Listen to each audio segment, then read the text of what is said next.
The streets shimmered under the heavy rain, the glistening asphalt reflecting streaks of city lights. Umbrellas bobbed in the crowd, their owners moving briskly to escape the damp chill. Among them, a woman stood frozen at the edge of the sidewalk. Her coat clung to her, soaked and heavy, her hands trembling as they gripped a crumpled piece of paper. Rainwater mingled with the tears streaming down her face, but the world around her paid no notice. Samir's taxi idled nearby at a red light. He leaned forward, squinting through the wipers as they swiped rhythmically across his windshield. Years behind the wheel had taught him to notice the small details, the anxious tapping of a passenger's foot, the relief in someone's sigh as they stepped into the warmth of his cab. He recognized the woman's distress instantly. Without hesitation, he flicked on his turn signal and pulled to the curb beside her. The passenger side window rolled down and Samir leaned over, his voice cutting through the downpour. "Excuse me, Ma," he said gently. "Do you need a ride?" The woman looked up, startled. Her red, puffy eyes met his, and for a moment she seemed to hesitate. Then she nodded, clutching the paper in her hand even tighter. Samir stepped out, grabbing his battered umbrella and holding it over her as he opened the car door. "Come on," he said, his tone warm and steady. "You'll catch your death out here." She climbed into the back seat, her movements stiff with exhaustion. Samir shut the door behind her and quickly got back into the driver's seat, shaking rain from his jacket as he settled in. The cab smelled faintly of damp leather and the lavender air freshener Amina had insisted on hanging from the rearview mirror. "Where to?" Samir asked, glancing at her through the mirror. The woman fumbled with the paper, her fingers trembling as she unfolded it. "The hospital," she whispered, barely audible. "My son is there. He had an asthma attack." Her voice cracked as she spoke, and Samir's chest tightened. "Don't worry," he said with quiet reassurance. "We'll get there." He put the car in gear and merged into the flow of traffic, the steady drumming of rain filling the silence. As they drove, she spoke in fragmented sentences, her words slipping out between shaky breaths. Her name was Eliza, and her 3-year-old son, Daniel, had been rushed to the hospital earlier that evening. Her husband was away on business, and just as she was about to leave, her car broke down. She had tried to call for help but couldn't reach anyone, so she had started walking, desperate to get to her son. Samir listened, his eyes fixed on the road but his thoughts with her. He had seen plenty of heartbreak in his years as a taxi driver, people rushing to catch the last bus to a loved one's funeral, parents returning from exhausting hospital visits, workers defeated after long shifts with no tips to show for it. But there was something about Eliza's story, the raw panic in her voice, that struck a deeper chord. When they reached the hospital, Eliza searched frantically through her bag, her face twisting with dread. "Oh no," she muttered, her voice rising in distress. "I must have left my wallet at home. I'm so sorry." Samir waved his hand dismissively. "Forget about it," he said with a small smile. "Your son needs you. Just go." Tears welled up in her eyes, but this time they weren't just from fear. "I don't know how to thank you," she said, her voice breaking. "I promise I'll pay you back." "There's no need," Samir replied, his tone firm but kind. "Go be with your boy." Eliza hesitated for a moment, as though the weight of gratitude was holding her in place.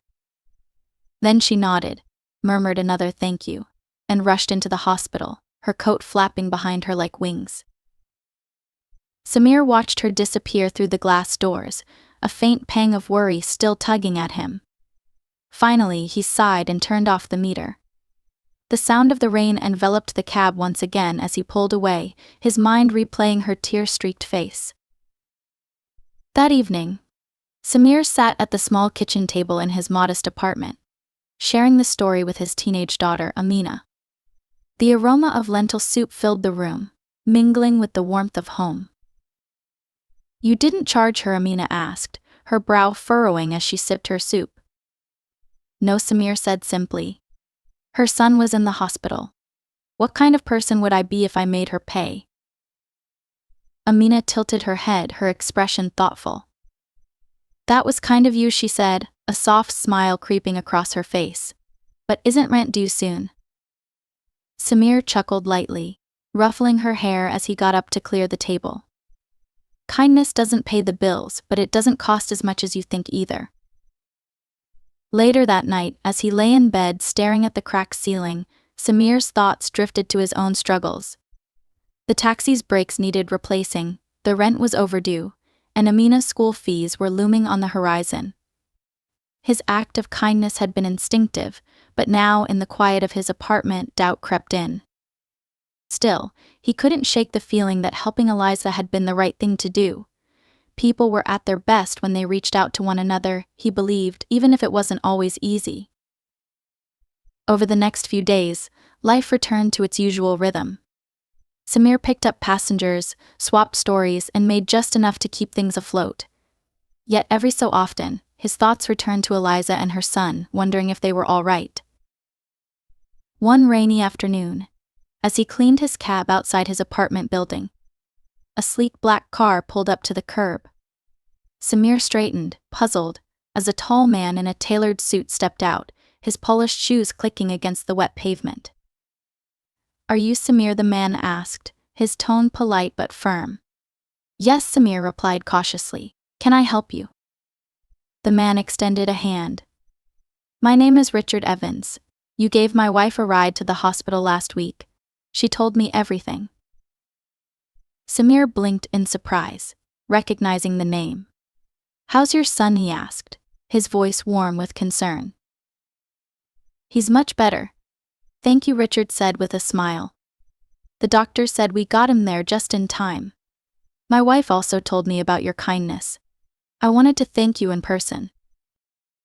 Before Samir could reply, Richard gestured toward the car. A driver emerged, carrying a sleek box wrapped in elegant paper. "This is for you," Richard said. Samir hesitated, his instincts leaning toward refusal. "There's no need for that," he began, his voice unsure. "I was just doing what anyone would." Richard's expression softened. "Maybe, but too many people would have driven past. Please take it." Inside the box was an envelope. When Samir opened it, his breath caught. The check inside bore an amount he could hardly fathom, enough to cover his bills, fix the taxi, and give Amina opportunities he had only dreamed of. This is too much," he stammered. "It's not just for the ride," Richard said. "It's for what you represent, someone who helps without asking for anything in return." Samir stood there in the rain, his emotions a swirl of gratitude, disbelief, and humility. Finally, he nodded. "I'll make sure it's put to good use." Samir carefully folded the check back into the envelope, his hands trembling slightly as he thanked Richard. As the sleek car pulled away, Samir remained standing on the curb, the rain gently tapping against his jacket. He stared at the envelope, overwhelmed by its potential. It wasn't just the amount, it was the promise of relief, a way to lift the weight that had pressed on his shoulders for so long. That evening, as Samir sat with Amina at their small kitchen table, he hesitated before placing the envelope between them. Her eyes widened as she opened it and saw the check inside. "Dad, is this real?" she asked, her voice barely above a whisper. "It's real," he said softly, leaning back in his chair. "A gift from someone who wanted to thank us." Amina read the amount again, her hands covering her mouth. This could solve everything, she murmured. The rent, the taxi repairs, maybe even some savings for school. Samir nodded slowly. "We could finally breathe," he said. But even as the words left his mouth, a flicker of unease crossed his face. "But we need to use this wisely. This isn't just about us." "What do you mean?" Amina asked, her brow furrowing. Samir rubbed his hands together, gathering his thoughts.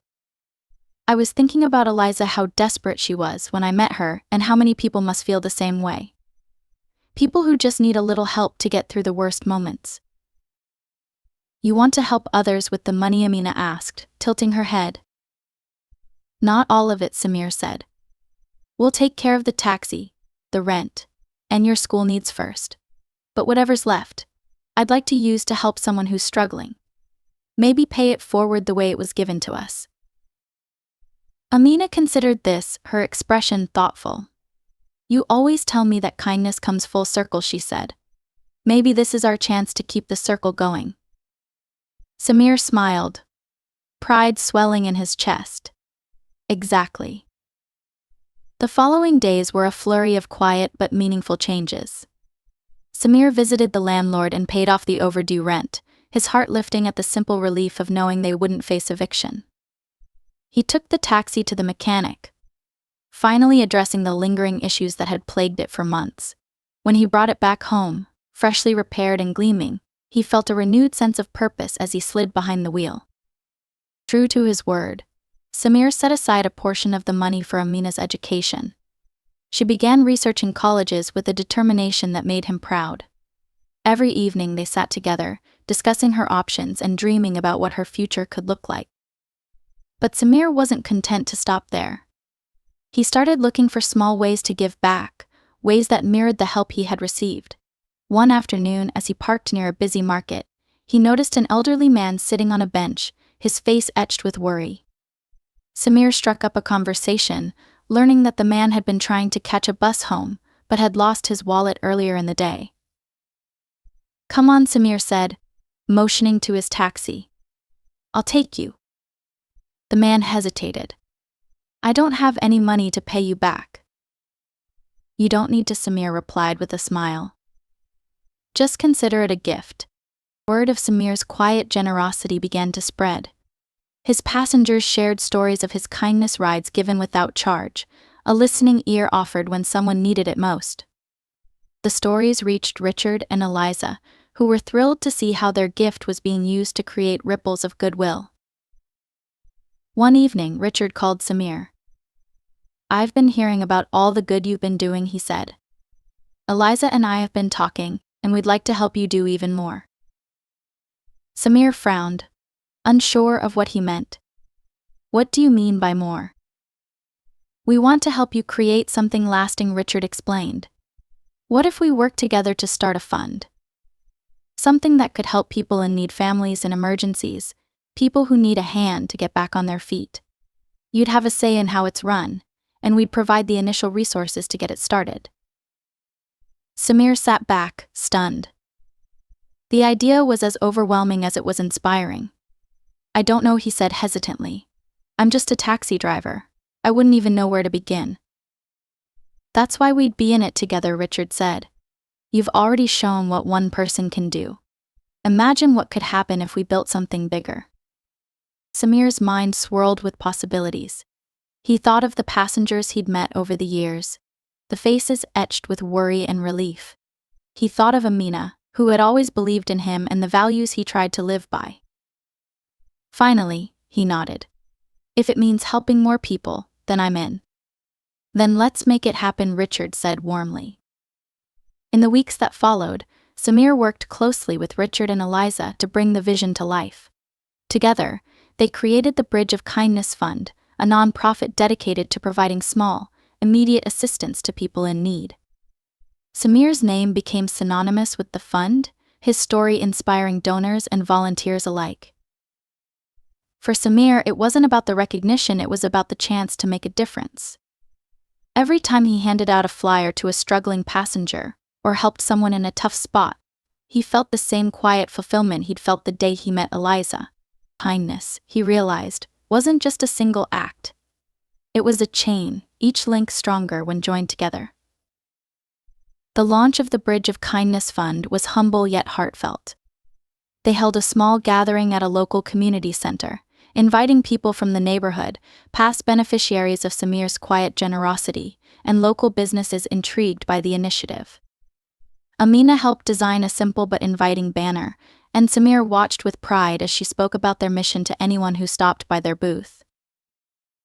As the event went on, people began to share their own stories of hardship and kindness, creating a warm and supportive atmosphere.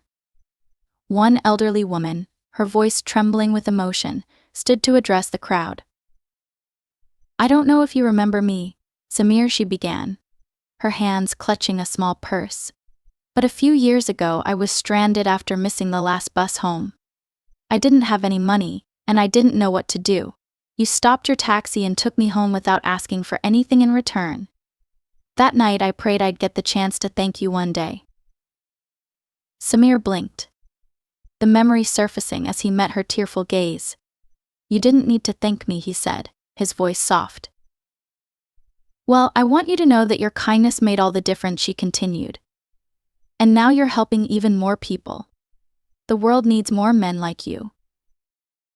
The applause that followed was thunderous, leaving Samir overwhelmed. He hadn't realized how many lives he had touched with his simple gestures. It made him even more determined to ensure the fund thrived, not just as a financial resource but as a testament to the power of compassion. Over the next few months, the Bridge of Kindness Fund grew steadily. Richard and Eliza used their connections to attract donors, while Samir focused on finding the people who needed help most. He kept flyers in his taxi, handing them out discreetly to passengers who shared their struggles. Amina handled the fund's social media, posting stories of the lives they were changing and encouraging others to get involved. One rainy evening, as Samir drove through the city, he picked up a man in his mid-30s dressed in a rumpled business suit. The man slumped into the back seat, running his hands through his disheveled hair. "Tough day?" Samir asked as he pulled into traffic. You could say that the man muttered, staring out the window. "I lost my job last week. Now my landlord's threatening to kick me out if I can't pay rent by Friday. Feels like everything's falling apart." Samir glanced at him through the rearview mirror. "I'm sorry to hear that. What kind of work do you do?" "Sales," the man replied, a hollow laugh escaping his lips. "But apparently not well enough." They rode in silence for a moment before Samir spoke again. "Look, I can't solve all your problems, but I might be able to help a little." The man frowned. "What do you mean?" Samir pulled out a flyer from the stack he kept in the glove compartment. He handed it back to the man. "This is the Bridge of Kindness Fund. We help people who just need a bit of support to get back on their feet. It's not much, but it might be enough to keep you in your apartment while you figure things out." The man stared at the flyer, disbelief written across his face. "Why are you doing this?" "Because sometimes," Samir said with a small smile, "all it takes is someone believing in you." When they reached the man's destination, Samir refused his fare and wished him luck. That night, as he recounted the interaction to Amina, she smiled knowingly. "You're not just running a fund, Dad," she said. "You're living it." Samir laughed, shaking his head. "Well, what's the point of running it if we don't?" A few weeks later, the man reached out to the fund. With their help, he was able to pay his rent and keep his apartment. He sent a heartfelt letter of thanks, sharing that he'd since found a new job and was working to rebuild his life. For Samir, it was another reminder of how powerful even small acts of kindness could be. As the fund grew, so did its reach. More volunteers joined, inspired by Samir's story, and donations poured in from unexpected places. Local businesses offered their support, and the city's mayor invited Samir to speak at a charity gala. At first, Samir balked at the idea. "I'm not a public speaker," he told Richard. "I'm just a taxi driver." "You're much more than that," Richard replied. "You're the heart of this fund. People need to hear your story." When the night of the gala arrived, Samir stood backstage, fidgeting nervously with the cuffs of his shirt. Amina gave his arm a reassuring squeeze. "Just speak from your heart," she said. "That's all you need to do." Taking a deep breath, Samir stepped onto the stage, the applause welcoming but overwhelming. He began hesitantly, recounting the night he had met Eliza, and how that one encounter had set off a chain reaction of kindness. As he spoke, his confidence grew. And he shared stories of the fund's impact: families saved from eviction, children receiving medical care, and strangers finding hope in their darkest moments. By the time he finished, the audience was on their feet. Samir scanned the crowd, his eyes landing on Amina's proud smile. In that moment, he realized that the Bridge of Kindness Fund was more than a project, it was a legacy, one that would endure long after the applause faded. After the event, people approached him to share their own stories of how kindness had changed their lives. One of them was the man in the rumpled suit, now dressed sharply and standing tall. He shook Samir's hand firmly. "You don't know how much that night in your taxi meant to me," he said. "The fun gave me hope when I thought I'd lost everything. I just wanted to say thank you." Samir smiled warmly. "You found your way. All we did was help you take the first step." The man nodded, his eyes bright. "And now I want to help others do the same." Samir left the gala feeling a mixture of humility and pride. As the cab moved quietly through the city streets, Amina sat beside him, her eyes reflecting the soft glow of streetlights. She had been uncharacteristically quiet since the event, her usual chatter replaced with a thoughtful stillness. "Everything all right?" Samir asked, glancing at her as he turned a corner. Amina nodded slowly. "I was just thinking about what you said tonight. About how small acts of kindness can ripple outward. It's amazing to see how far it's gone." Samir smiled, his hands steady on the wheel. "It's not just about what we've done," he said. "It's about what people are willing to do when they see the good in the world."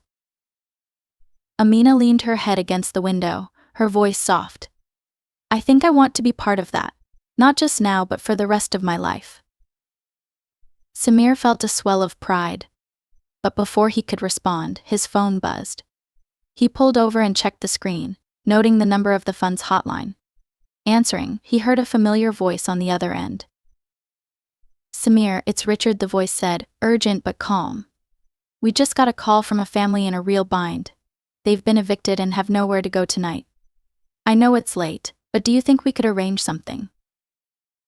Without hesitation, Samir replied, "I'll head over right now. Send me the address." Amina straightened in her seat. "Do you need help?" Samir gave her a reassuring smile. "I'll manage. But you can work your magic online, see if there's any temporary housing we can book for them." The address led him to a dimly lit corner of the city, where a young couple sat huddled with their 2 small children under a flimsy tarp. The parents looked exhausted, their clothes damp from the persistent drizzle, while the children clung to each other for warmth. Samir's heart ached at the sight. He parked the taxi and approached them carefully, holding up his hands to show he meant no harm. "Hi there," he said gently. "My name's Samir. I'm with the Bridge of Kindness Fund. We're here to help."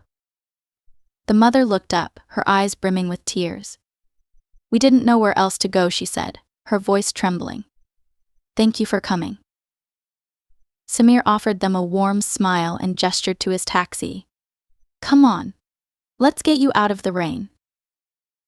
As he helped them into the car, Amina texted him the details of a nearby motel that had agreed to provide shelter for the night. Once they arrived, Samir paid for their stay out of the fund's emergency reserves and ensured they were settled before leaving. The father shook his hand firmly, his voice thick with emotion. "You don't know what this means to us," he said. "We'll never forget it." Driving back home, Samir couldn't shake the image of the family, their gratitude etched in his memory.